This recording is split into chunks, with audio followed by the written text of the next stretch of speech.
Morning po, good afternoon, good evening, welcome po sa channel ko po. Alam niyo ba ang ibig sabihin ng dig deeper? Walang pasagan ng trip. Pag may ginawa kang mabuti, pupurihin kita. Pag may ginawa kang kapalpakan, pipirahin kita. Pipirahin ko yan. Walang pasagan ng trip. Pipirahin ko yan.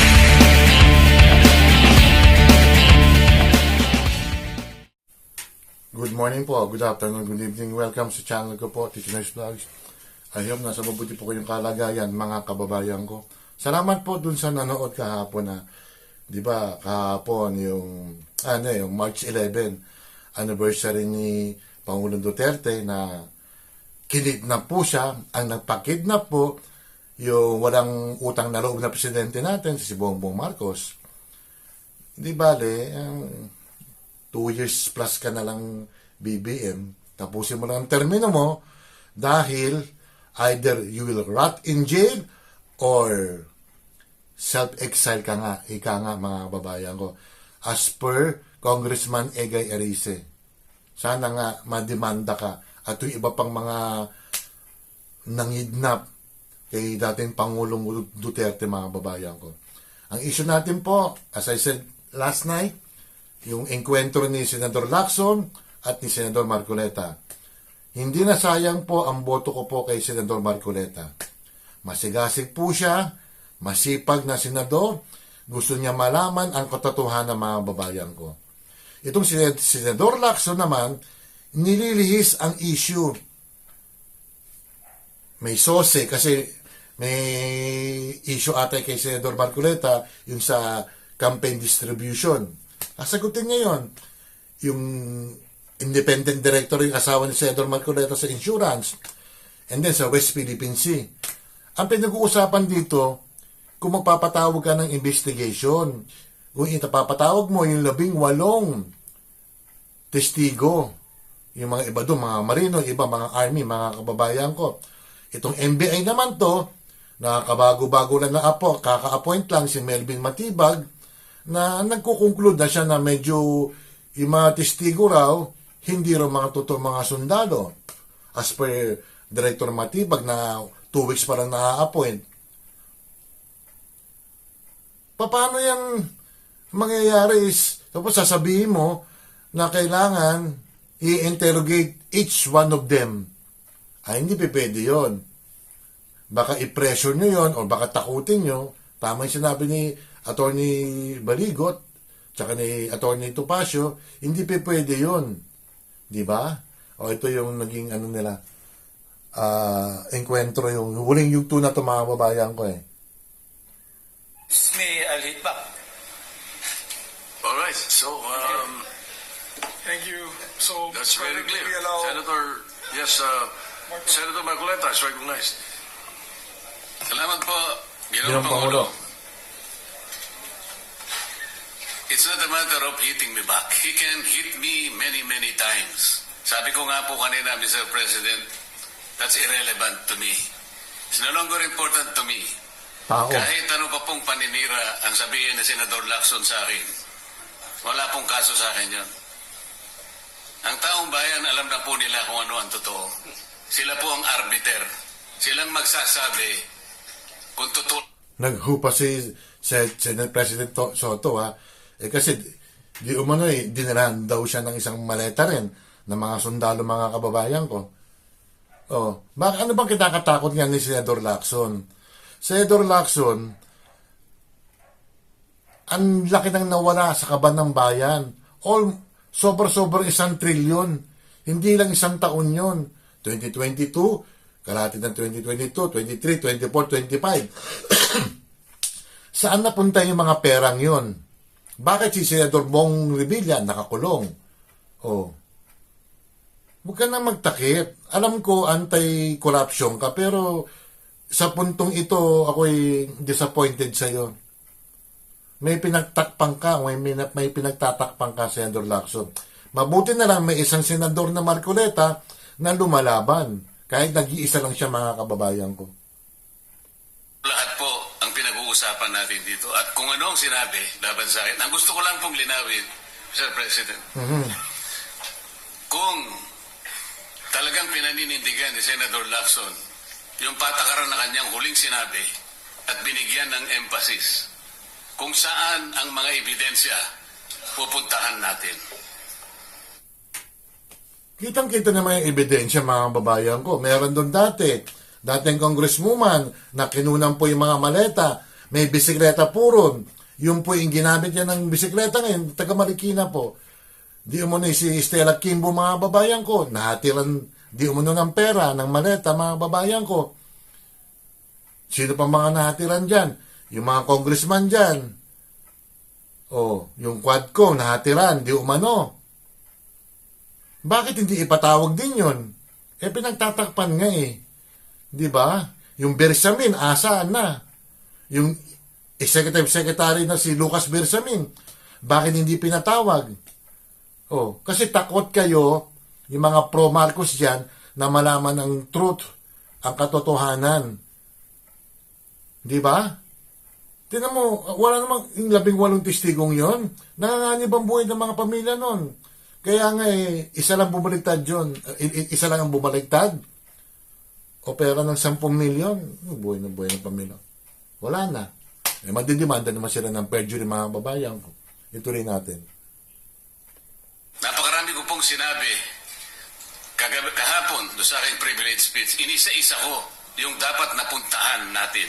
Mama. Para sa ganon, lahat ng inaakala nating maibidensyang magtuturo kung saan dapat at kung sino dapat ang managot, doon lang natin makikita at ang taong bayan po ay nakikinig at nagbabantay. So, gusto ko pong malaman, Sir President, kung totoo po lahat,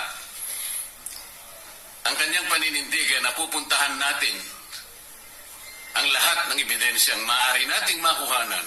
Galing niya. Pwede po bang revisiohin niya yung aking privilege speech? Nandun po lahat, inisa-isa ko.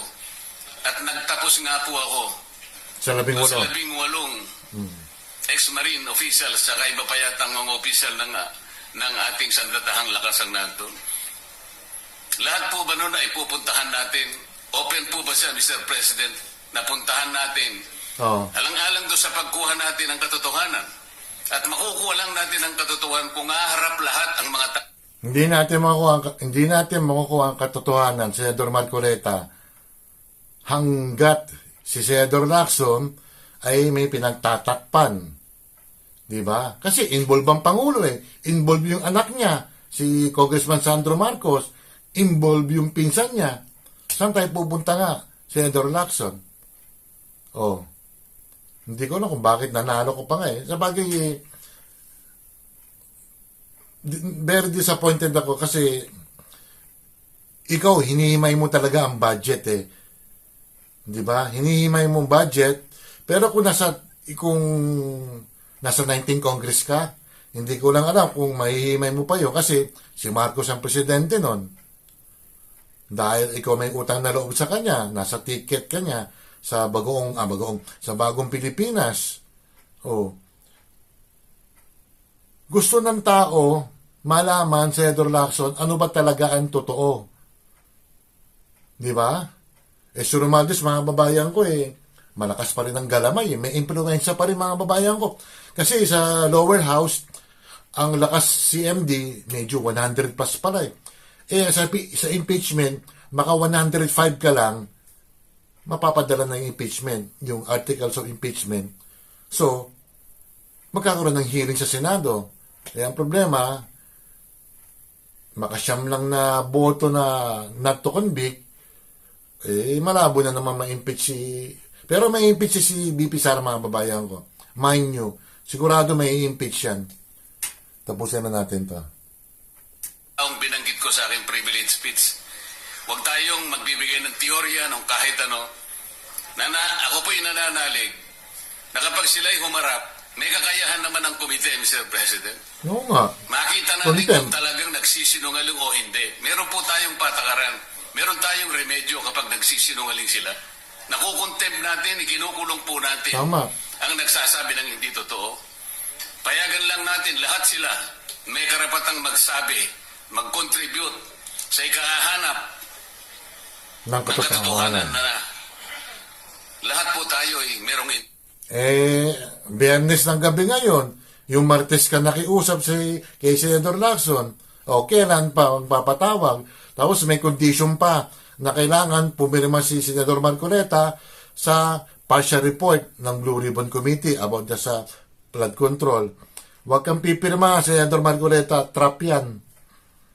Trap yan mga kababayan ko.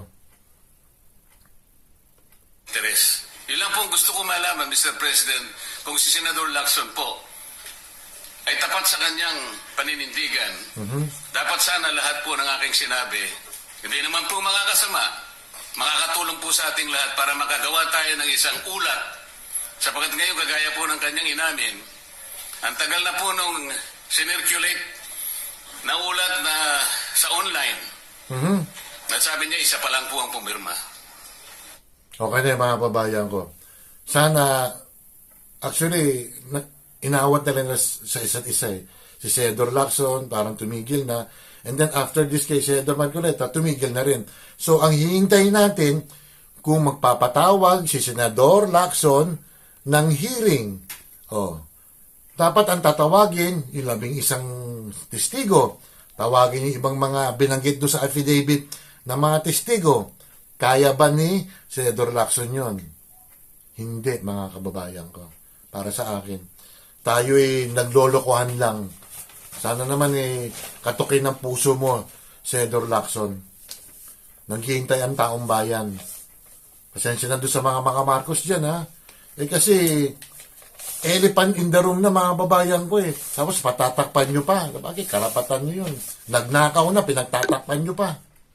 Shoutout tayo, si Ate Ruby Vlog, si Tisay Cherry, Ma'am Shipe, Sinjin Vlog Official, Tuga Michi Tiger Field, Shoni Mindrano, Sinjin meron na, Ken Russell, Pinoy Adventures, Evelyn Official na, Macau, Oxista, Pards, si Elisa Deus, Real Pretty Jane, Barona Vlog, si Marisa Bons,